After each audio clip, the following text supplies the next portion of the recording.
इस्लाम के गमखान है उलमाए देवबंद, आका के वफादार है उलमाए देवबंद, इस्लाम के गमखान है उलमाए देवबंद। अल्लाह के महबूब के और दीन मुबी के, अल्लाह के महबूब के और दीन मुबी के। আমরা আল্লাহ তাআলা দরবারে শুকরিয়া আদায় করি যে আল্লাহ মহান সুবহানাহু ওয়া তাআলা আমাদেরকে মহামান্বিত রমজানুল মুবারক মাসের প্রথম জুমাতে আল্লাহ তাআলার ঘর মসজিদে আমাদেরকে তার গোলামি করার সুযোগ দান করে দিলেন। এজন্য আমরা সকলেই আল্লাহ তাআলা দরবারে মহান দরবারে কালিমাতুশ শুকর আদায় করি, সকলে বলি আলহামদুলিল্লাহ। আমরা এখন রমজানুল মুবারক মাসে অবস্থান করতেছি। এই মাসটা কেন আল্লাহ তাআলা আমাদেরকে দান করলেন, কেন এই মাসে রোজা আমাদের উপরে আল্লাহ তাআলা ফরজ করলেন, এর কারণটা কি? কেন আল্লাহ তাআলা রোজা ফরজ করলেন, এটার উত্তর আল্লাহ তাআলা তিনি নিজেই কোরআনুল কারীমে সূরা বাকারার মধ্যে তিনি দিচ্ছেন। আল্লাহ তাআলা বলেন, ইয়া আইয়ুহাল্লাযীনা আমানু কুতিবা আলাইকুমুস সিয়ামু কামা কুতিবা আলাল্লাযীনা মিন ক্বাবলিকুম লাআল্লাকুম তাত্তাকুন। হে ইমানদার লোকেরা, হে বিশ্বাসীরা, আমি তোমাদের উপরে রমজানের রোজাকে ফরজ করে দিয়েছি। শুধু তোমাদের উপরে রোজাকে ফরজ করে নাই, বরং ইতিপূর্বে প্রত্যেকটা উম্মতের উপরে আমি রোজাকে ফরজ করেছিলাম, এই জন্য যে লাআল্লাকুম তাত্তাকুন, যাতে তোমরা মুত্তাকি হতে পারো, যাতে তোমরা পরহেজগার হতে পারো। তাহলে আল্লাহ রাব্বুল আলামিন কেন রোজা ফরজ করলেন? কারণ লাআল্লাকুম তাত্তাকুন, যেন আমরা পরহেজগার হতে পারি, মুত্তাকি হতে পারি, আল্লাহ তাআলা প্রিয় বান্দা হতে পারি। এই জন্য আল্লাহ রাব্বুল আলামিন তিনি এই রমজানুল মুবারক, রমজানের রোজা আমাদের উপরে আল্লাহ তাআলা তিনি ফরজ করলেন, আমাদেরকে দান করলেন।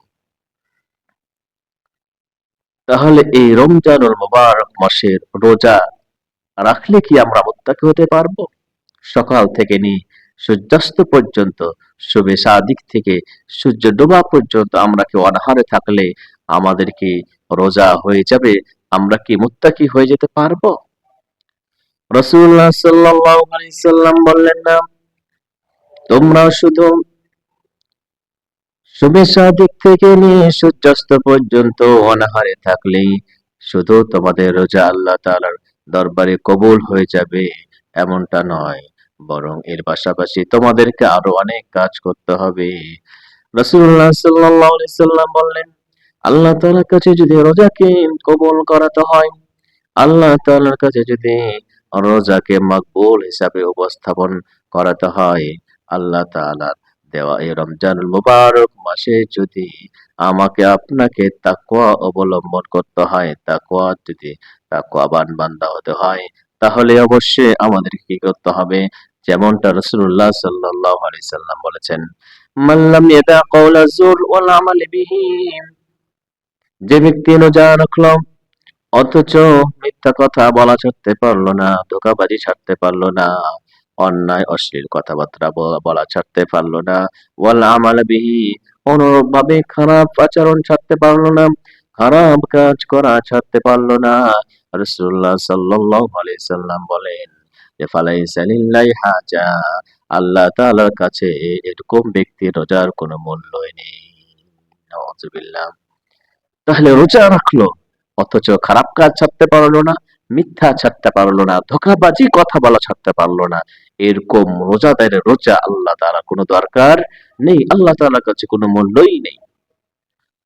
তার শুধু ফি আয়াদা তাআমাহু ওয়া শারাবাহু, তার শুধু সকাল থেকে নিয়ে সূর্যাস্ত পর্যন্ত অনাহারে থাকা হয়, শুধু তার পিপাসায় অর্জিত হয়, তার শুধু ক্ষুধার্তে অর্জিত হয়, এর ছাড়া বেশি কিছু হয় না।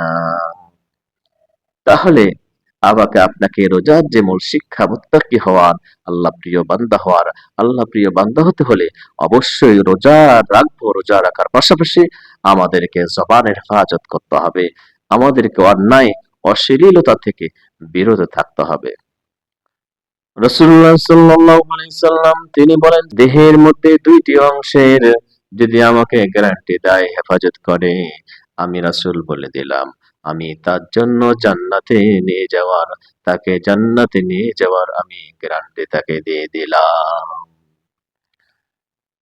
রাসূলুল্লাহ সাল্লাল্লাহু আলাইহি সাল্লাম বললেন, মান ইয়াজমানু লি মা বাইনা লিহইয়াইহি ওয়া মা বাইনা রিজলাইহি আযমানা লাহুল জান্নাহ।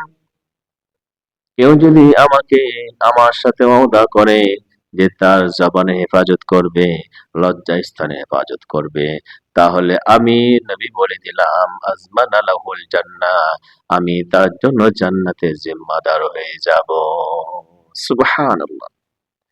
তাহলে জবানে যদি হেফাজত করতে পারি আর ব্যভিচার থেকে যদি আমরা বিরত থাকতে পারি, তাহলে রাসূল বললেন যে আমাদেরকে তিনি তার দায়িত্বে জান্নাতে নিয়ে যাবেন। আল্লাহু আকবার। অন্য হাদিস শরীফের মধ্যে রাসূলুল্লাহ সাল্লাল্লাহু আলাইহি সাল্লাম বললেন, আতাদরুনা মা আকসারু মা ইদখিলুন নাসাল জান্নাহ। ও আমার সাহাবারা, তোমরা কি জানো কোন দুইটা জিনিস মানুষকে বেশি বেশি করে জান্নাতে নিয়ে যাবে?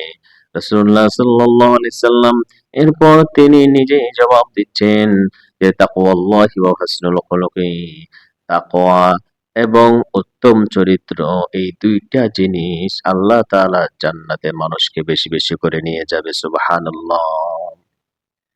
তাহলে রোজার যে মূল শিক্ষা আল্লাহ তাআলা যে দিলেন যে তাকওয়ার জন্য আমি রোজা তোমাদের উপর ফরজ করলাম, এই তাকওয়া যদি আমার আপনার অন্তরের মধ্যে থাকে, আমার কাছে আপনার কাছে যদি থাকে, আর উত্তম চরিত্র যদি থাকে, ইনশাআল্লাহ এটাই এই তাকওয়া এবং উত্তম চরিত্র আল্লাহ তাআলা জান্নাতে নিয়ে যাবে। সুবহানাল্লাহ।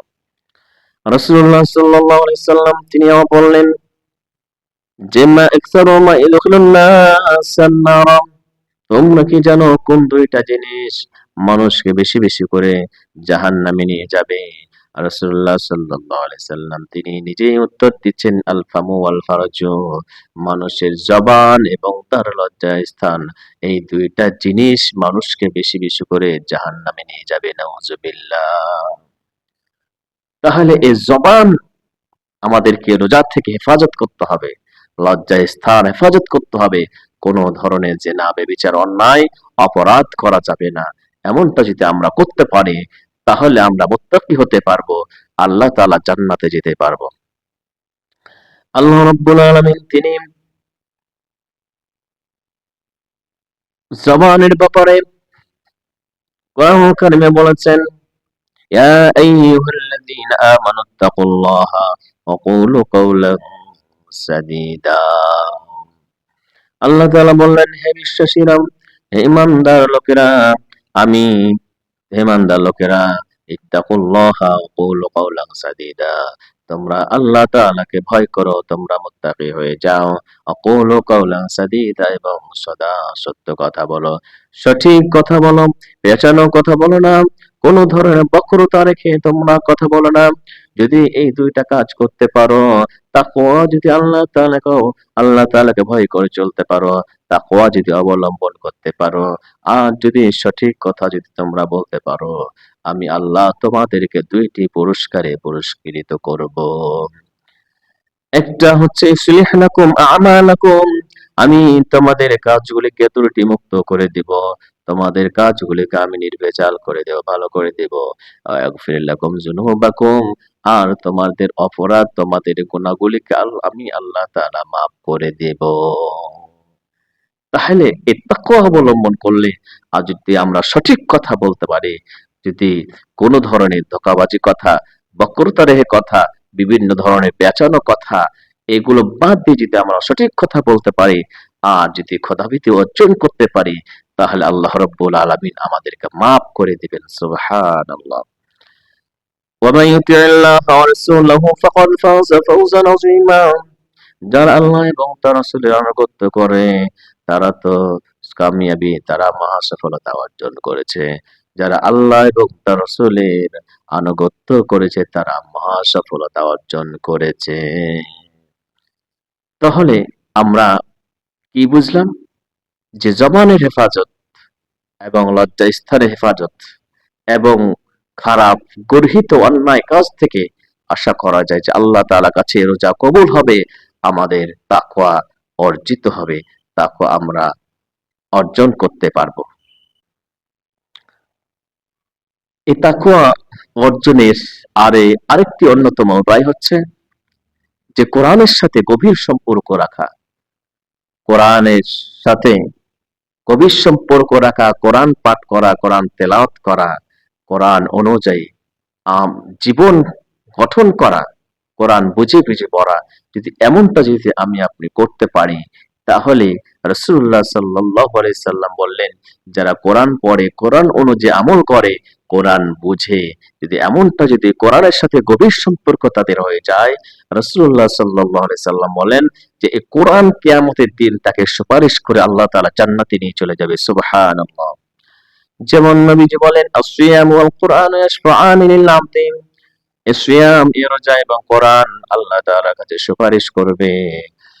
কোরআন বলবে যে মানাতুন নাউমা বিল্লাইল, যে আল্লাহ কিয়ামতের দিন কোরআন বলবে, আল্লাহ আমি তাকে রাত্রি বেলায় রাত্রি জাগরণ করে কোরআন কারীম তেলাওয়াত করেছে, পাঠ করেছে, নামাজের মধ্যে কোরআন পাঠ করেছে, আমি তাকে ঘুমাতে দেই নাই। আল্লাহ তার ব্যাপারে আমার তুমি সুপারিশ গ্রহণ করো। আল্লাহ রাব্বুল আলামিন তিনি সে কোরআনের সুপারিশ গ্রহণ করবে এবং সে কোরআন ওয়ালাকে আল্লাহ তাআলা জান্নাত নসিব করে দিবে।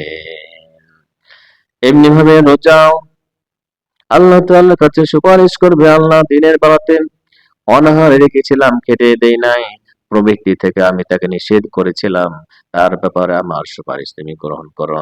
কোরআন এবং রোজা উভয়টাই আল্লাহ তাআলাকে সুপারিশ করবে, রোজাদারকে, কোরআন ওয়ালাকে আল্লাহ তাআলা জান্নাত দান করবেন। সুবহানাল্লাহ। কোরআনের মর্যাদা কেমন? যারা কোরআনের কাছে আসে, যারা কোরআন শেখে এবং শিক্ষা দেয়, তাদের মর্যাদার ব্যাপারে রাসূলুল্লাহ সাল্লাল্লাহু আলাইহি সাল্লাম বলেন, খায়রুকুম মান তাআল্লামাল কুরআনা ওয়া আল্লামাহু, যারা কোরআন শেখে এবং শিক্ষা দেয় মানুষদেরকে, তারা হচ্ছে পৃথিবীর মধ্যে শ্রেষ্ঠতম ব্যক্তি। সুবহানাল্লাহ। কোরআনের এত মর্যাদা, কোরআন যদি শিখা যায়, শিখানো যায়, নবীজি বললেন সে হচ্ছে সেরা ব্যক্তি, শ্রেষ্ঠ ব্যক্তি। সুবহানাল্লাহ। এরপরে যার মধ্যে কোরআন নেই, কোরআনের কোনো অংশ নেই, তার সম্পর্কে রাসূলুল্লাহ সাল্লাল্লাহু আলাইহি সাল্লাম কি বলেছেন, ইন্নাল্লাযী লাইসা ফি জাওফি শাইউম মিনাল কুরআনি কাল বাইতিল গরীব, যার মধ্যে কোরআনের কোনো অংশ নেই, সে হচ্ছে পরিত্যক্ত বিরান ঘর তুল্য। নাউযুবিল্লাহ।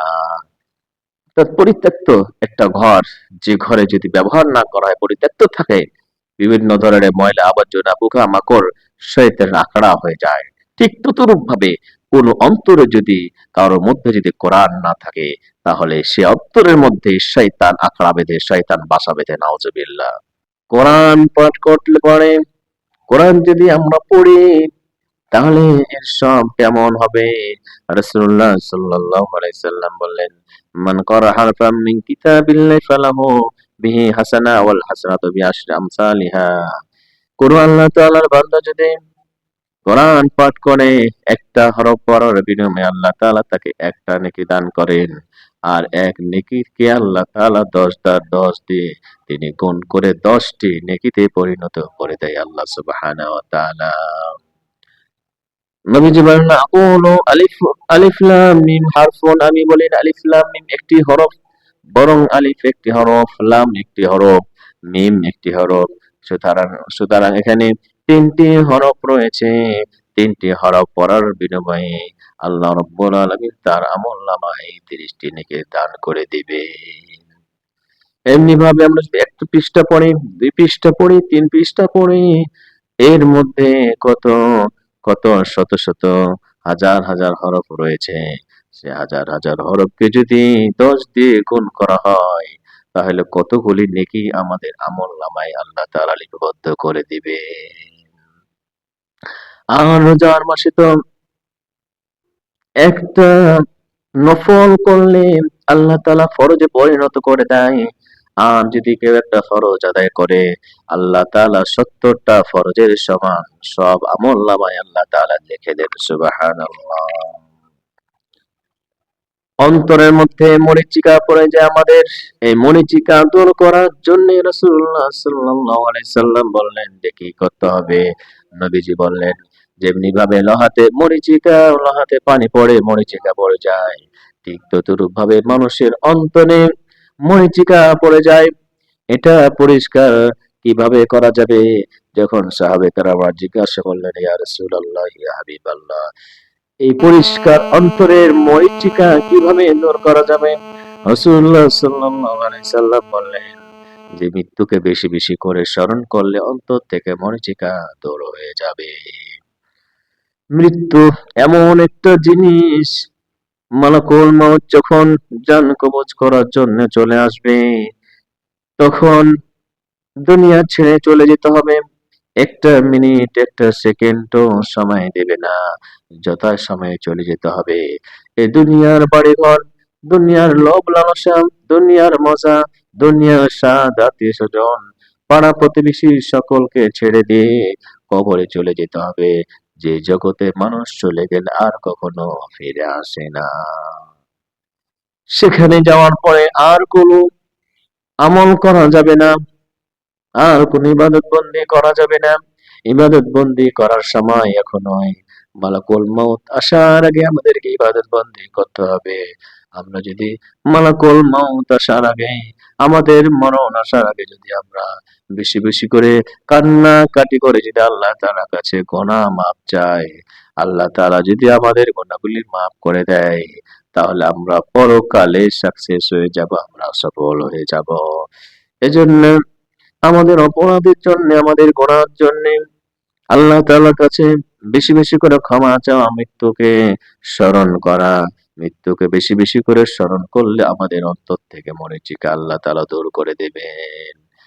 এরপরে নবীজি বললেন, বেশি বেশি করে যদি কোরআন শরীফ যদি পড়া হয়, তেলাওয়াত করা হয়, তাহলেও আল্লাহ তাআলা অন্তর থেকে মরীচিকা দূর করে দেবেন।